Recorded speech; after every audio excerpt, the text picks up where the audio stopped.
नमस्कार। जो एक चार्ट कंपैरेटिव चार्ट के जरिए हम फॉरेन ट्रेड जो कंपनीज़ हैं, ट्रेड कॉमर्स जो कंपनीज़ हैं, यूरोपीय व्यापारिक कंपनियों का भारत में आगमन, उनका एस्टेब्लिशमेंट, उनका यहाँ किस तरह की गतिविधियों में उनका पार्टिसिपेशन हुआ, जो भी उन लोगों ने पार्टिसिपेट किया जिन घटनाओं में, और किस प्रकार से ये कंपनियां यहाँ के राजनीतिक जो वातावरण था उसको अपने फेवर में मोड़ने में सफल रही। ये पूरी कहानी सभी पांचों यूरोपीय कंपनियों की जो हमने क्रम देखा था इस स्लाइड्स वाले एपिसोड में, कि सबसे पहले पुर्तगाली आए, फिर डच आए, उसके बाद ब्रिटिशर्स आए, फिर डैन आए, फिर फ्रांसीसी आए। सबसे पहले पुर्तगाली आए, लेकिन सबसे एंड में भी पुर्तगाली ही हिंदुस्तान से गए। तो ये जो पूरा जो एक कंपेरेटिव चार्ट है इन पांचों कंपनियों का, वो यही से बताएगा आपको कि किन किन किस पृष्ठभूमि पर इन लोगों ने अपनी फैक्ट्रीज की स्थापना करी, फिर ये आपस में परस्पर संघर्षरत हुई, और फिर फाइनली कौन सी वो कंपनी थी जो भारत में प्रमुख राजनीतिक सत्ता के रूप में आई, किस किस से इनके विवाद हुए और कहाँ, और दूसरी बात कि हम भविष्य के लिए क्या सीख सकते हैं, ये भी एक बहुत बड़ा लेसन है। बहरहाल जो हमने पिछले स्लाइड तक जो हम लोगों ने देख लिया था उसी कहानी को मैं आगे बढ़ाता हूँ। हमने देखा था कि यदि हम बात करें पुर्तगालियों की, तो पहली फैक्ट्री इनकी स्थापित हुई थी कोचीन, केरल के कोचीन में 1503 ईस्वी में, लेकिन इनकी द्वितीय फैक्ट्री स्थापित हुई थी उसी केरल में कन्नूर में 1505 ईस्वी में। ये बेहद इंपॉर्टेंट बात है जी। पुनः एक बार फिर देख लीजिएगा इस चीज़ को। पहली जो फैक्ट्री स्थापित हुई थी वो हुई थी कोचीन, केरल में ही 1503 ईस्वी में।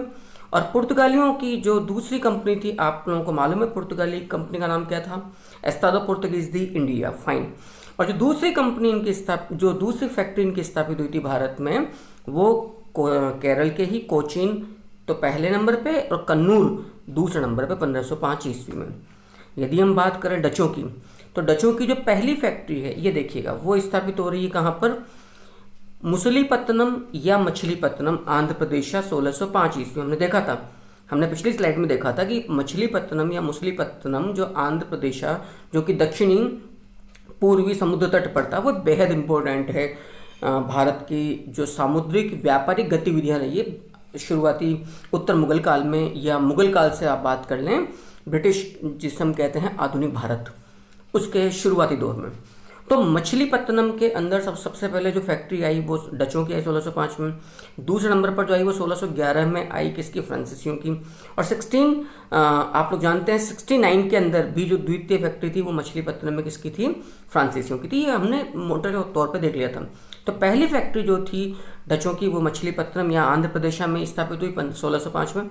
लेकिन दूसरी जो स्थापित हुई वो कहाँ पर हुई, आंध्र प्रदेश के ही, देखिएगा बहुत अच्छे से, बहुत उससे देखिएगा इस बात को, ये लिखा हुआ यहाँ पर पेट्टोपोलिया निजामपट्टनम, याद रखिएगा पेट्टोपोलिया निजामपट्टनम, यानी कि आंध्र प्रदेश में स्थापित हो रही है। दूसरी जो company British governor and company of merchants of London trading into the east India, जो कंपनी थी ब्रिटिशर्स की, जिसकी स्थापना 31 दिसंबर 1599 को हुई थी।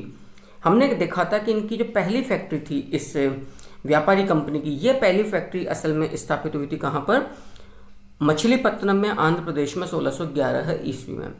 असल में एक बड़ी घटना घटी जो हमने कल तक जो नोटिस किया वो ये था कि पुर्तगालियों की जो व्यापारिक नीति थी वो पूरी तौर पर फियर और टेरर, भय और आतंक पर बेस्ड थी। ये अपना आतंक, क्योंकि इनका मानना यह था कि जितने गहरे समुद्र पर हमारा नियंत्रण रहेगा, जो हमारी जो कॉमर्स की जो ट्रेड वाला जो मोनोपोली है उसे कोई भी टक्कर नहीं दे पाएगा और हम अपनी मनमर्जी कर सकते हैं। तो इनकी एक तरह की सामुद्रिक अजेयता स्थापित हो चुकी थी कि समुद्र के अंदर हमें कोई भी ताकत परास्त नहीं कर सकती है, और हमारे प्रभुत्व वाले सामुद्रिक मार्ग से यदि कोई व्यापारिक जहाज निकलेगा तो उसे हमारी परमिशन और हमारा जो शुल्क है वो पे करना ही पड़ेगा। इस मिथक को, इस सामुद्रिक पुर्तगाली कंपनी के जहाजी बेड़े या नाविक शक्ति की सामुद्रिक अजेयता को पहली बार परास्त किया था ब्रिटिश जहाजी बेड़े, जिसके एडमिरल थे जॉन मिडल्टन और थॉमस बेस्ट ने। गुजरात में 1611 ईस्वी में जो एक युद्ध लड़ा गया था, 16 11 में, याद रखिएगा, ये युद्ध था स्वाली युद्ध, ये मैं यहाँ पर लिख देता हूँ। स्वाली युद्ध, ये सूरत का एक गांव है समुद्री तट पर, वहाँ पर ये युद्ध लड़ा गया और इसमें पुर्तगालियों को परास्त किया गया। पुर्तगालियों के परास्त करते ही मुगल बादशाह के मजे आ गए, क्योंकि वो तो पहले डरे हुए थे पुर्तगालियों से। अब जब पुर्तगालियों की ताकत के बराबर को टक्कर देने वाली ताकत आ गई, तो नो डाउट कि ये लोग जो पुर्तगालियों से भय खाते थे, खौफ खाते थे, ये कहीं ना कहीं उस कंपनी को, ब्रिटिशर्स को बराबर के लेवल पर लेकर आएंगे। तो प्रसन्न जब पुर्तगालियों को टक्कर देने के लिए कोई ताकत आ गई, तो उसके फेवर में, उसके एंटीपोल में इस कंपनी को खड़ा करने के लिए रियायतें दी गई। और फिर जहांगीर ने अपनी गलती को सुधारते हुए, जो 1608 में जो आपने सूरत में फैक्ट्री खोलने की अनुमति देकर वापस ले लिया था, उसे सुधारते हुए 1613 में सूरत में स्थायी तौर पर फैक्ट्री खोलने की परमिशन दे दी गई। किसे? ब्रिटिश कंपनी को, जिसे हम चर्चित नाम में ईस्ट इंडिया कंपनी या जॉन कंपनी भी कहते हैं। तो अंग्रेजों की जो दूसरी कोठी स्थापित हुई, वो हुई कहाँ पर? 1613 में सूरत के अंदर। पहली फैक्ट्री कहाँ पे स्थापित हुई थी? 1611 में आंध्र प्रदेश के मछलीपट्टनम में 1611 में। और जो दूसरी फैक्ट्री स्थापित हुई वो कहाँ पर हुई? 1613 ईस्वी में। ये बात आप लोग अब तक देख चुके हैं, राइट। यदि हम बात करें कि सेकंड फैक्ट्री डैन कंपनी की, डैन कंपनी की पहली फैक्ट्री कहाँ स्थापित हुई थी? ट्रॉन्केवुर या तंजौर, तमिलनाडु के 1620 में। जो दूसरी फैक्ट्री स्थापित हो रही है वो बंगाल में हो रही है, सीरमपुर में। याद रखिएगा, दोबारा देख लीजिएगा, सीरमपुर में स्थापित हो रही है। कहाँ? बंगाल में, 1676 में। और ये बंगाल की इनकी पहली फैक्ट्री भी है, डैन या डेनमार्क कंपनी की। लेकिन यदि हम फ्रांसीसियों की बात करें, हमने कहा था इनकी जो पहली फैक्ट्री स्थापित हुई थी वो कहाँ पर हुई थी? 1668 में सूरत में। जो दूसरी कंपनी स्थापित हुई थी वो कहाँ पर हुई? 1669, 1669 ईस्वी में। 1669 में कहाँ? वही मछलीपट्टनम में। तो दोबारा देख लीजिएगा, मछलीपट्टनम की यदि हम बात करें, मछलीपट्टनम की, तो मछलीपट्टनम जो कहाँ पर आता है? आंध्र प्रदेश में। इसमें 1605 में सबसे पहले डच आए, फिर 1611 में ब्रिटिशर आए, और 1669 में फिर यहाँ पर कौन सी आई? फ्रेंच कंपनी आई। ये मोटे तौर पर जो मैटर हम लोगों ने अभी तक नोटिस कर लिया है। अब यदि बात की जाए कि बंगाल में पहली फैक्ट्री इन कंपनियों की कहाँ कहाँ स्थापित हुई, तो याद रखिएगा, बंगाल के हुगली में जो पोर्टुगीज जो वॉइस रॉय था, जिसका नाम है नीनो डी कुन्हा, इसने पहली फैक्ट्री हुगली में स्थापित करी। तो बंगाल में पुर्तगालियों की जो पहली फैक्ट्री स्थापित हुई वो कहाँ पर हुई? हुगली में हुई। लेकिन यदि डच कंपनी की बात की जाए, तो डच कंपनी की पहली फैक्ट्री जो स्थापित हुई 1627 में, कहाँ? बंगाल में, वो हुई थी पीपली में। लेकिन यदि बात की जाए ब्रिटिशर्स की, तो याद रखिएगा, बंगाल में मुगल सूबेदार शाह शुजा से 3000 रुपये वार्षिक कर के बदले में जो ब्रिटिश कंपनी थी उसने व्यापारिक एकाधिकार प्राप्त किए थे। और ब्रिजमैन नामक, याद रखिएगा ये मेंशन रहा, ब्रिजमैन नामक ब्रिटिश ऑफिशियल ने 1651 में, 1651 ईस्वी में, जो बंगाल का जो मुगल सूबेदार था, जिसका नाम हमें प्राप्त होता है शाह शुजा, याद रखिएगा, उस शाह शुजा से बंगाल के हुगली में एक व्यापारी कोठी खोलने की अनुमति प्राप्त की थी। तो आप लोग देख रहे हैं कि पहली व्यापारी कोठी बंगाल में, हुगली में, सेम प्लेस पे हुगली में, जो पुर्तगाली वॉइस रॉय था नीनो डी कुन्हा ने स्थापित करी। लेकिन ब्रिजमैन ने 1651 ईस्वी में, 1651 में बंगाल के हुगली में अपनी पहली फैक्ट्री स्थापित की थी। यदि बात की जाए डैन की, तो हम लोग देख चुके हैं अभी पिछले प्रीवियस कॉलम में कि 1676 में, 1676 ईस्वी में बंगाल के सीरमपुर में जो डैन कंपनी थी उसने अपनी कंपनी स्थापित की थी। लेकिन यदि फ्रांसीसियों अंतिम कंपनी की बात की जाए, तो इन्होंने बंगाल में अपनी पहली फैक्ट्री स्थापित करी। कहाँ? चंद्रनगर में। चंद्रनगर में कौन से वर्ष में? 1690 से लेकर 1692 के ईस्वी में। तो दोबारा एक पूरा जो एक क्रम है उसे ढंग से आप लोग यहाँ पर समझ लीजिएगा कि यदि हम इस क्रम को देखें तो ये क्रम आपके सामने क्लियर रूप में आ रहा है। तो आप लोग देख रहे हैं कि बंगाल में पहली फैक्ट्री पुर्तगालियों की हुगली में नीनो डी कुन्हा के द्वारा। यदि डचों की बात की जाए तो पीपली में 1627 ईस्वी में। यदि ब्रिटिशर्स की बात की जाए तो 1651 में हुगली में ब्रिजमैन के द्वारा। यदि डैन की बात की जाए तो 1676 में सीरमपुर में।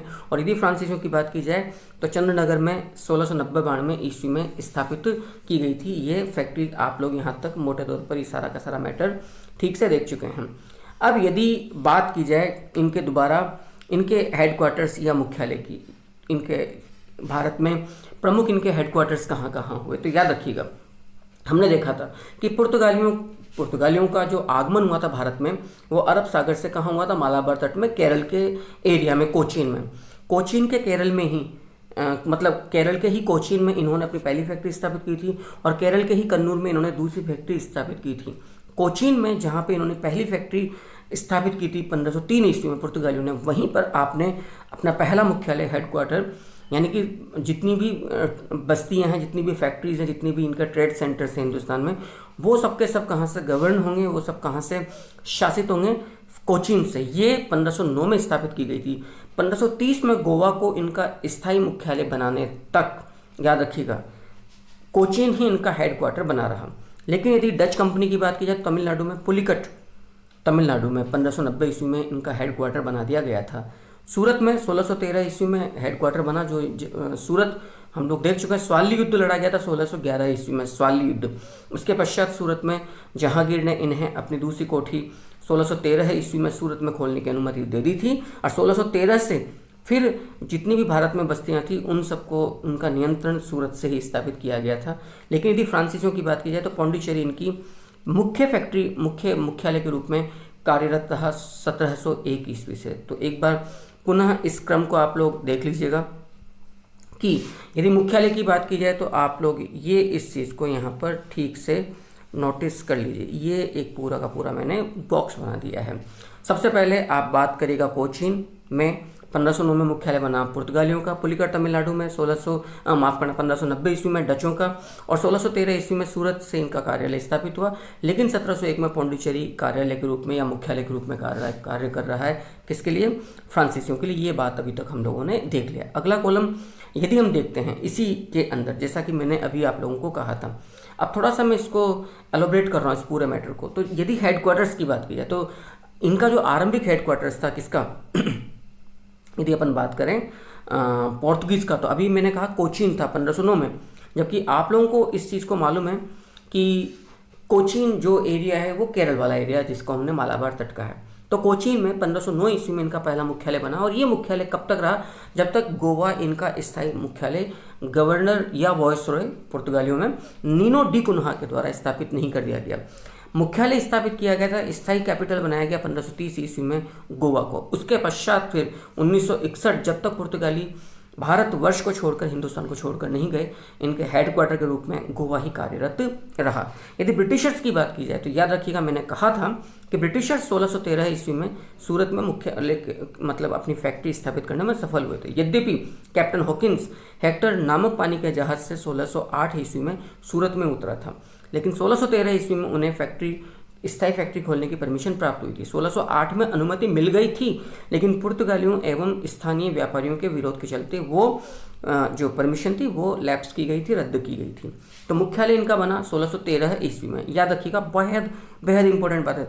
1658 ईस्वी में जो भारत का, आप यूँ समझ लीजिए, भारत का जो तट है, आप पुनः देख लीजिएगा, मैं और यहाँ पे स्पष्ट कर दूँ, ये आप ये देख लीजिए, ये भारत को यदि मैं दक्षिणी हिस्सा बोलूं तो याद रखिएगा, ये जो तट है, ये वाला जो तट है, ये कहलाता है आपका कोरोमंडल या चोल मंडल। दोबारा देख लीजिएगा, कोरोमंडल या चोल मंडल, जिसको आप कह सकते हैं तमिलनाडु या मद्रास वाला एरिया। लेकिन यदि बात की जाए इनके इस वाले एरिया की, तो ये वाला जो एरिया है ये कहलाता है इनका केरल वाला एरिया। हम बार बार कह चुके हैं केरल वाला एरिया, यानी कि मालाबार तट। ये अब तक आप लोगों ने स्पष्ट देख लिया है। याद रखिएगा, 1658 ईस्वी में, ये देख लीजिए, 1658 ईस्वी के अंदर बंगाल, बिहार और उड़ीसा, यानी कि जो दक्षिणी पूर्वी जो तट है, ये पूरा जो एरिया, ये वाला जो पूरा एरिया है, बंगाल, बिहार और उड़ीसा तथा कोरोमंडल और चोलमंडल की जितनी भी ब्रिटिश बस्तियां थी वो सबके सब अधीन कर दी गई थी फोर्ट सेंट जॉर्ज मद्रास के। अब एक बात यहाँ पे बेहद स्पष्ट समझ लीजिएगा, शुरुआती दौर में कुछ फैक्ट्रीज की स्थापना तो हुई, लेकिन इन लोगों ने कुछ फोर्ट्स भी बनाए, और ये इनकी बड़ी चालाकी थी व्यापारी कंपनियों की। ये आए तो व्यापार के बहाने से थे, लेकिन चोरी छिपे इन्होंने अपने ट्रेड सेंटर्स या व्यापारिक केंद्रों की सुरक्षा के नाम पर धीरे धीरे आहिस्ता आहिस्ता दबे हुए कदमों से सैनिकों, फिर सशस्त्र सैनिकों, आर्म्ड फोर्सेस के रूप में रखना चालू कर दिया। जब स्थानीय शासकों के द्वारा विरोध किया गया कि भाई we are responsible to protect you in our land और our territory, so why are you protecting yourself, आप इतना खर्चा क्यों बढ़ा रहे हो, बट दे डिनाइड, उन्होंने पूरी तौर पर इसको इनकार किया। मतलब एक तरह से इन्होंने इस चीज़ को उजागर नहीं किया, उजागर बिल्कुल नहीं किया, रिवील नहीं किया कि हमारा हिडन एस्पेक्ट, हमारा छिपा हुआ मंतव्य क्या है। ये यही बताते रहे कि नहीं जी हम तो अपने कोठियों की सुरक्षा के लिए इन कुछ एक सैनिकों को लेकर आए। लेकिन वास्तव में ये कंपनियां बेहद जल्दी इस बात से वाकिफ हो चुकी थी कि भारत में राजनीतिक अस्थिरता पैदा करना बहुत आसान है, ऑलरेडी है अनस्टेबिलिटी, अनसर्टेनिटी। बाकी फिर भी यदि ये चाहें तो विवादों में परस्पर भाग लेकर फूट डालो और राज करो की नीति के द्वारा भारतीयों को आपस में भड़का सकते हैं। तो दोबारा मैं एक मैप ड्रॉ करके आपके सामने कुछ फोर्स की स्थिति क्लियर करता हूं, तो फिर बहुत अच्छे से ये क्लियर हो जाएगा। क्लियर देखिएगा, ये तो हुआ अपना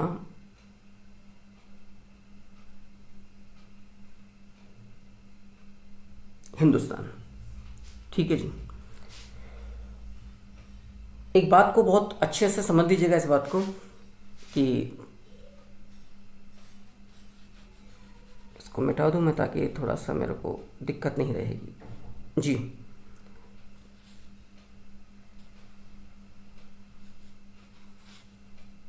राइट, अब आप देखिएगा ये बंगाल वाला एरिया अपना आ जाता है।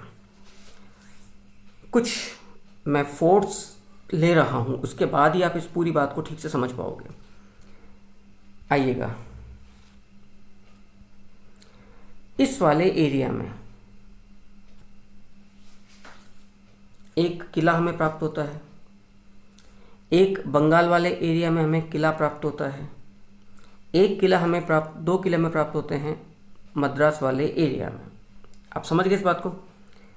दोबारा मैं अब इनको डार्क सर्कल कर लेता हूँ तो आपको थोड़ा सा अब इजीली समझ में आ जाएगा।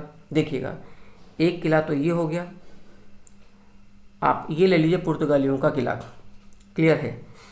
एक किला आप ले लीजिए ये वाला किला है आपके, समझ लीजिएगा डचों का, क्लियर। और अब मैं लेता हूँ थोड़ा सा दूसरा कलर अपन ले लेते हैं, तो आप ले सकते हैं ये वाला रंग। एक किला यहाँ पर है और एक किला यहाँ पर है और एक किला आपको और मिल रहा है यहीं पर। ये कुछ फोर्ट्स हैं जिनके इर्द गिर्द शुरुआती जो भारतीय ब्रिटिश मतलब आधुनिक भारत में या मुगलों के पतन के पश्चात जो भारतीय राजनीति का जो पहिया घूमा वो इसी केंद्र के आसपास घूमा। अब जैसा कि मैं कह रहा हूँ कि ये वाला जो तट है, ये वाला जो एरिया है जिसको हमने दक्षिणी पूर्वी, क्योंकि ये तो कौन सा है, ये जो एंड है ये साउथ है और ये साउथ वेस्टर्न हो गया और ये साउथ ईस्टर्न एरिया हो गया। आप जानते हैं कि ये वाला जो एरिया है ये तो है अरब सागर और ये वाला जो एरिया है ये है बंगाल की खाड़ी। इतना तो अब तक हम लोगों ने ठीक से देख लिया है। आइएगा, अब हम देखते हैं असल में यहाँ पर एक किले की स्थापना की गई थी जिसे कहा गया था सेंट एंजिलो फोर्ट। ये सेंट एंजिलो फोर्ट, ये केरल के सेंट एंजिलो फोर्ट, ये केरल के कन्नूर में स्थापित किया गया था ये किला। ये किला कहलाया कन्नूर फोर्ट। याद रखिएगा, ये किला स्थापित किया गया था पुर्तगालियों के द्वारा, क्योंकि मैंने पहले ही कहा था कि ये जो पूरा एरिया है मालाबार तट वाला यानी केरल वाला, ये पूरा का पूरा शासित था किसके द्वारा, पुर्तगालियों के द्वारा। तो ये वाला जो किला आता है ये आता है आपके सामने सेंट एंजिलो फोर्ट। याद रखिएगा, सेंट एंजिलो फोर्ट। यदि इस एरिया की बात की जाए तो ये एरिया है आपका मद्रास, जिसको हमने चोल मंडल या कोरोमंडल भी कहा है। अब यहाँ पर एक किला तो है आपका फोर्ट सेंट जॉर्ज और एक है फोर्ट सेंट डेविड।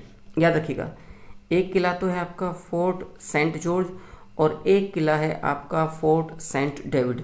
ये दोनों ही किले ब्रिटिशर्स हैं और ये मद्रास में स्थापित किए गए थे। जबकि डचों का जो किला है वो है असल में ये रेड वाला तो किला है गुस्तावुस फोर्ट।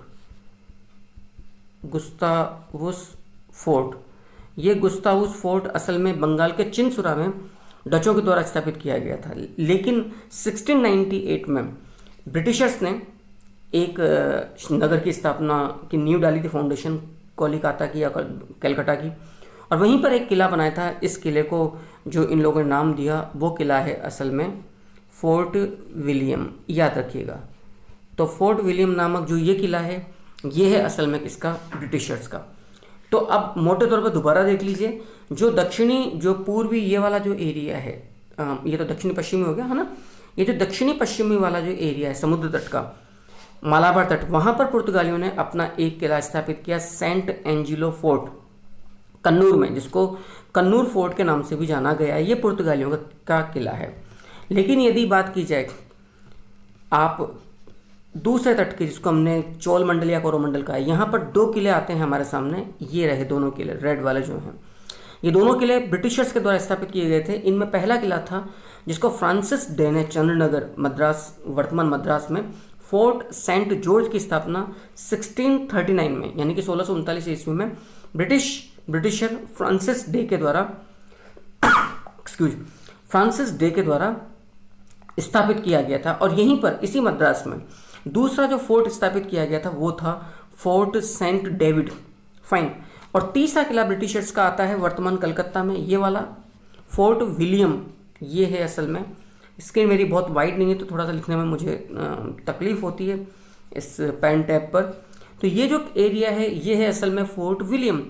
लेकिन जो बंगाल में ही चिनसुरा में जो एक और फोर्ट स्थापित किया गया था इसके जस्ट पड़ोस में, ये है गुस्तावुस फोर्ट, ये डच किला है। चिनसुरा में गुस्तावुस फोर्ट डचों का, कलकत्ता में ब्रिटिशर्स का फोर्ट विलियम किला, और मद्रास वाले एरिया में दो किले बने हैं ब्रिटिशर्स के, फोर्ट सेंट जॉर्ज 1639 में और फोर्ट सेंट डेविड। अब आप इस बात को, जो चर्चा अपनी चल रही थी उस पर अपन और प्रकाश डालते हैं, उसको और एलोबरेट करते हैं, तो थोड़ा सा ठीक से आपको मैटर फिर समझ में आएगा। आइएगा अपन अपने इंक को लेते हैं और आगे देखते हैं जी। तो जो मैंने आपको कहना चाहा था कि 1658 में बंगाल, बिहार, उड़ीसा एवं कोरोमंडल या चोलमंडल स्थित जितनी ब्रिटिश बस्तियां थी वो फोर्ट सेंट जॉर्ज मद्रास के अधीन कर दी गई थी।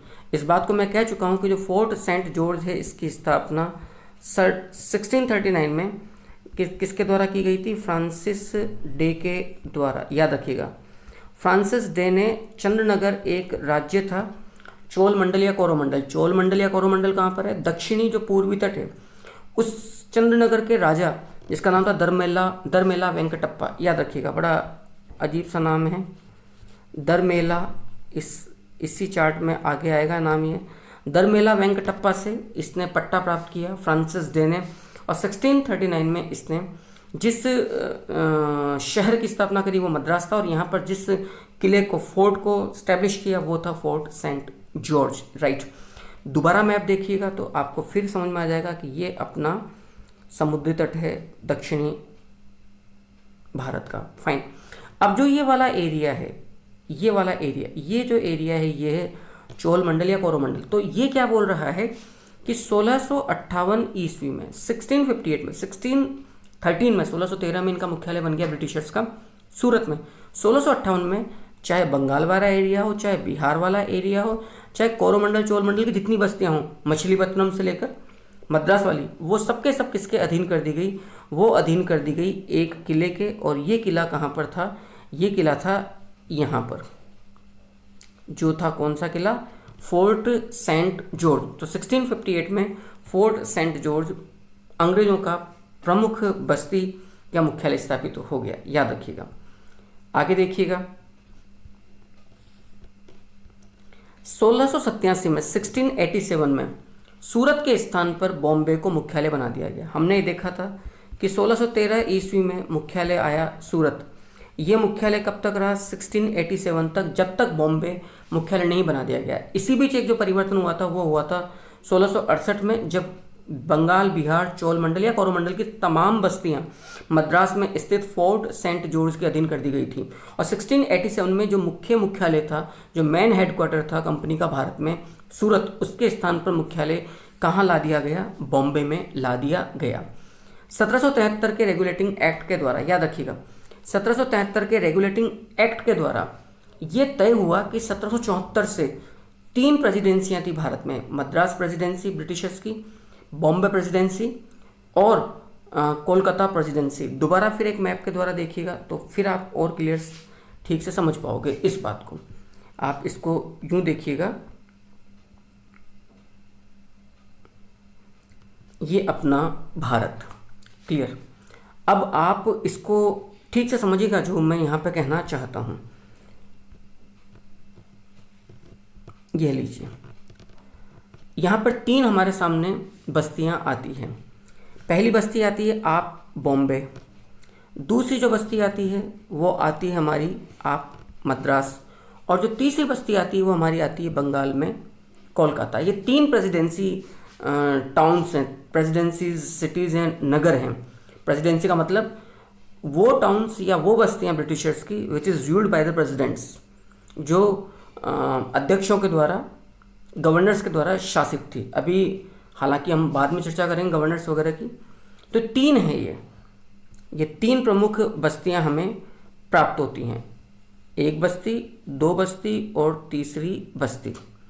इसमें यदि हम देखें, पुनः हम बात करते हैं, तो आप लोग देखिएगा कि आइएगा, ये जो बस्ती है ये है असल में बॉम्बे की, ये बस्ती है मद्रास की, और ऊपर वाली बस्ती है बंगाल कलकत्ता की। तो 1773 के रेगुलेटिंग एक्ट के द्वारा 1773 के रेगुलेटिंग एक्ट के द्वारा ये तय हुआ कि ये दोनों जो बस्तियां हैं, यानी कि बॉम्बे की और मद्रास की, ये किसके अधीन कर दी जाएगी? कोलकाता के। हमने अभी देखा था कोलकाता में 1698 के अंदर जिस नगर 3 गांवों को मिलाकर गोविंदपुर, सुतानाती और कोलकाता, इन 3 गांवों को मिलाकर जिस शहर की स्थापना की गई थी कोलकाता थी, और वहाँ पर जो फोर्ट बनाया गया था फोर्ट विलियम था। तो दोबारा एक बार रिकैप करिएगा, 1613 में कार्यालय बना था सूरत, जो चला 1687 तक, जब बॉम्बे यानी कि सूरत से बॉम्बे ट्रांसफ़र कर दी गई मुख्यालय, और 1774 तक फिर बॉम्बे मुख्यालय रहा। 1774 में जो मुख्य जो एडमिनिस्ट्रेटिव पावर थी वो जिस प्रेसिडेंसी नगर या टाउन को दी गई वो था फोर्ट विलियम कलकत्ता। इतनी सी बात है।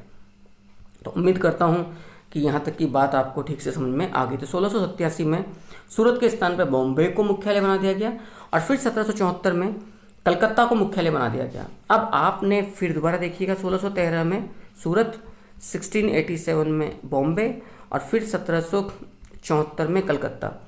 आप लोगों को मालूम है कि गवर्नर जनरल हॉर्डिंग के द्वारा दिसंबर 1911 में कोरोनरी पार्क दिल्ली में ये घोषणा की गई थी कि अब हम अपना कैपिटल, यानी कि जो हमारा हेड क्वार्टर है, एडमिनिस्ट्रेटिव जो सेंटर है संपूर्ण भारत का, फोर्ट विलियम कोलकाता, अब वहाँ से हम ट्रांसफ़र करके अपनी राजधानी, अपना कैपिटल या अपना हेड क्वार्टर अब हम दिल्ली लेकर आएंगे। और 1 अप्रैल यानी कि 1 अप्रैल 1912 को कलकत्ता से राजधानी दिल्ली स्थानांतरित कर दी गई थी, जो आज तक भारत का प्रमुख केंद्र ब्रिटिशर्स के जाने के बाद भी बना हुआ है। तो मतलब क्या निकल रहा है कि 1687 में बॉम्बे को मुख्यालय बना दिया गया है। 1687 से पहले यानी कि 13 से लेकर 87 तक सूरत मुख्यालय रहा, फिर 1687 से लेकर 1774 तक बॉम्बे मुख्यालय रहा, फिर 1774 से लेकर 1912 तक कलकत्ता मुख्यालय रहा, और 1912 से लेकर आज तक भारत की जो प्रशासनिक जो मतलब एक तरह का की जो सत्ता है फाइनली वो किसके पास रही? फिर वो रही फाइनली दिल्ली के पास, जो अभी तक चला आ रहा है।